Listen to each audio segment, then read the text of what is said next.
বিভিন্ন রাস্তায় টোটো দৌরাত্ম্য প্রতিবাদে দুর্গাপুরে শুরু হয়েছে মিনিবাস ও অটো ধর্মঘট। বুধবার মিনিবাস ও অটো ধর্মঘট সমর্থন করে এবং অবৈধ টোটোর বিরুদ্ধে প্রতিবাদে নামে জাতীয় কংগ্রেসের কর্মীরা। এরপরই কংগ্রেসের পক্ষ থেকে অভিযোগ তোলা হয়, কংগ্রেস কর্মীদের সাথে পুলিশ হাতাহাতি ধস্তাধস্তিতে জড়িয়ে পড়ে, কংগ্রেস নেতাকে ঠেলে ফেলে দেওয়ার এই ঘটনাকে কেন্দ্র করে ধুন্ধুমার পরিস্থিতি তৈরি হয় দুর্গাপুর মহকুমার শাসক দপ্তরের সামনে। উত্তপ্ত পরিস্থিতি সামাল দিতে ঘটনাস্থলে ছুটে আসতে হয় পুলিশের বিশাল বাহিনীকে। পশ্চিম বর্ধমান জেলা কংগ্রেসের সভাপতি দেবেশ চক্রবর্তীর নেতৃত্বে এদিনের দুর্গাপুর মহকুমার শাসক দপ্তরের একটি প্রতিবাদ মিছিল মহকুমার শাসক দপ্তরের ভেতরে জোর করে ঢোকাতে গেলে পুলিশ তাদের বাধা দিতে গেলে ব্যারিকেড ফেলে কংগ্রেস কর্মীরা এগিয়ে যেতে পুলিশের সাথে ধস্তাধস্তি শুরু হয়। পরে জাতীয় কংগ্রেসের কর্মীরা মহকুমার শাসক দপ্তরের ভেতর ঢুকে যায়। সেখানে বসে পড়েন জেলা সভাপতি দেবেশ চক্রবর্তী। সেখান থেকে পুলিশ অবরোধকারীদের তুলতে গেলে ফের শুরু হয় ধস্তাধস্তি। সেই ধস্তাধস্তির জেরে মহকুমার শাসক দপ্তরের ভেতরেই পড়ে যায় জেলা কংগ্রেসের সভাপতি দেবেশ চক্রবর্তী। দুবার পরিস্থিতি সামাল দিতে পৌঁছায় নিউ টাউনশিপ থানার বিশাল পুলিশ বাহিনী। জেলা কংগ্রেসের সভাপতি দেবেশ চক্রবর্তী বলেন, আমরা অটো এবং মিনিবাস কর্মচারীদের সমর্থন করে প্রতিবাদ মিছিল করলাম। এই দাবিতে আমরা স্মারকলিপি জমা দিতে এসেছিলাম। আমাদের বাধা দেয় পুলিশ করেন, তারই প্রতিবাদ হয়েছে। তবে এই ঘটনার পাল্টা জেলা তৃণমূলের মুখপাত্র উজ্জ্বল মুখোপাধ্যায় বলেন, সরকারি অফিসের ভেতরে ভাবে ঢুকে যাওয়া উচিত হয়নি।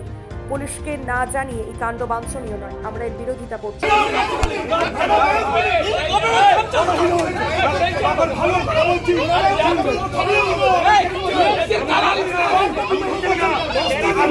600-700 টাকা করে তারা নিচ্ছে পরিবহন ভাড়া।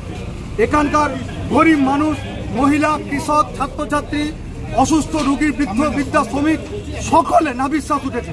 পুলিশ প্রশাসন দিনের পর দিন এইটাকে নিয়ে টালবাহানা করছে। আমরা আজকে গতকাল রাত্রেই আমরা এসডিওকে জানিয়েছিলাম আজকে বিক্ষোভ হবে। আমরা এদের ইন্টেলিজেন্স ডিপার্টমেন্ট আইবিকে জানিয়েছি, আমরা লোকাল থানাকে জানিয়েছি। তারপরেও আজকে বিক্ষোভে আমরা যারা এসেছি আমাদের ভিতরে ঢুকতে দেওয়া হয়নি এবং আমাদের উপর নির্যাতন হয়েছে। বিভিন্ন জায়গায় তাদের ধাক্কা দিয়ে ফেলে তাদের আহত করা হয়েছে। একদম এইখানকার পুলিশ প্রশাসনের লোকরা ডেপুটেশন এখন আমরা দিতে দেয়নি। মিনিবাস এবং অটোর যে আমাদের 52 ঘন্টা হয়ে গেছে অতিবাহিত, একটা আমাদের ডিমান্ড আছে অবিলম্বে সমস্ত রুটে সরকারি বাস চালাতে হবে। রাত্রি 9টার পর 8টার পর থেকে দুর্গাপুরে মিনিবাস উধাও হয়ে যায়। তৃণমূলের চামচাগিরি করছে, পুলিশ প্রশাসন চাইছে না। আমরা চেয়েছিলাম আজকে এখানে এসে ডেপুটেশন দেবো এবং যেভাবে 52 ঘন্টা ধরে দুর্গাপুরের বাস এবং অটোরা স্ট্রাইক করেছে, পুলিশ প্রশাসন সম্পূর্ণ নীরব দর্শকের ভূমিকা। পরিবহন ব্যবস্থা স্তব্ধ, কোনো সরকারি বাসও কোথাও চালাচ্ছে না।